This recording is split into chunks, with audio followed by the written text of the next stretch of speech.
Hello, everybody.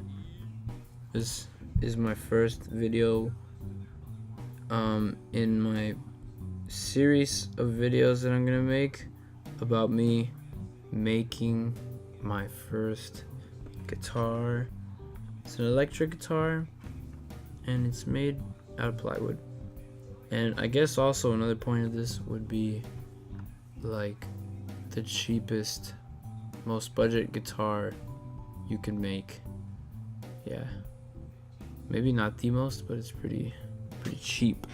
So the first thing I did was I drew a template on this program called Inkscape.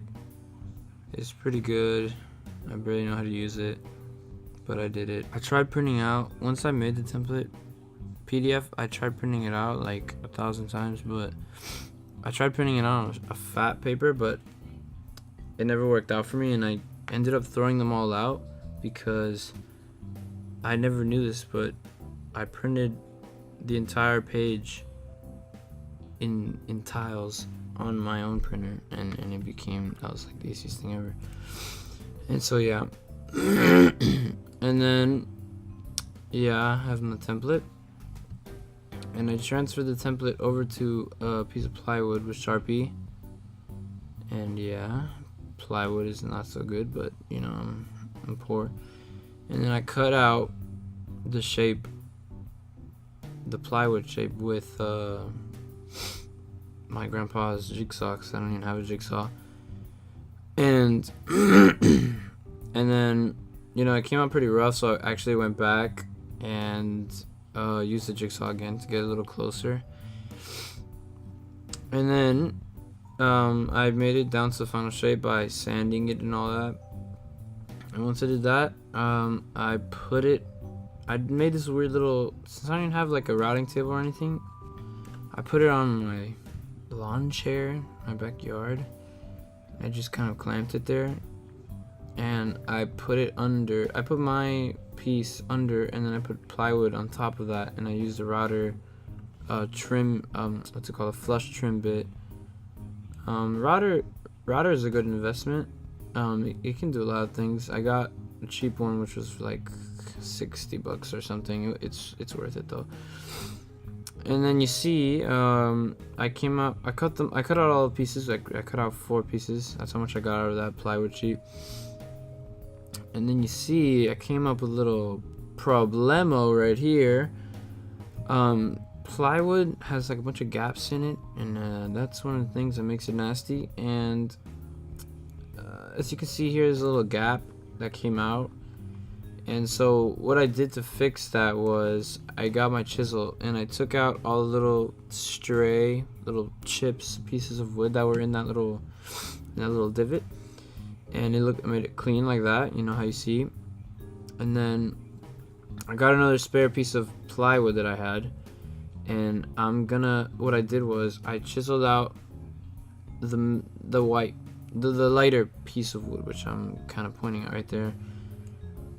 I got a piece of that, and you'll see here that I'm using a chisel just to take out the top layers and all that, just to like separate, I just wanted that one layer. And then yeah, I cut it out with a little saw or whatever, and I put it in with wood glue, and as you can see, it's it's pretty good. It's in there, and you know, you just sand it down to the shape, and it was pretty much unnoticeable. It's a pretty good fix. Yeah, as you can see, this is the before, and then this is the after. I mean, it's pretty good. So then, since I cut out all my pieces, the point of cutting out 4 plywood pieces was so that I could glue them all together to make the guitar thick enough, because you can't have a freaking electric guitar the size of a sheet of paper. So I went to gluing it, and I don't have any clamps or anything, so I became a little impatient. I should have bought clamps first, but this is where I messed up. This whole thing is a process of trial and error, and as you can see, I sped it up here, but basically I put glue on both surfaces, both pieces of wood, I was gonna glue both 2 at a time because I had 4, so I was gonna glue 2 right here. These are the 2 I was gonna do, and I'm glad I did that, and I'll tell you in a second. But here I'm putting them down, and I was just gonna put my amp on top of it, but I don't know. It was kind of dumb of me to do this, but I just put my amp on top of it for weight, because you know it needs to have a good contact, and for that you need a lot of pressure on it. And so I just put an amp on top of it, and here you can see me scrambling around trying to get them lined up, and obviously they're not gonna stay lined up because the glue is making them slide all around.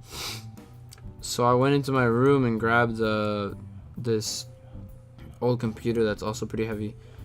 I'm like applying more glue here, and yeah, then I just put back the stuff on top of it, and that came out terrible. I don't know why I did that. That was a terrible idea.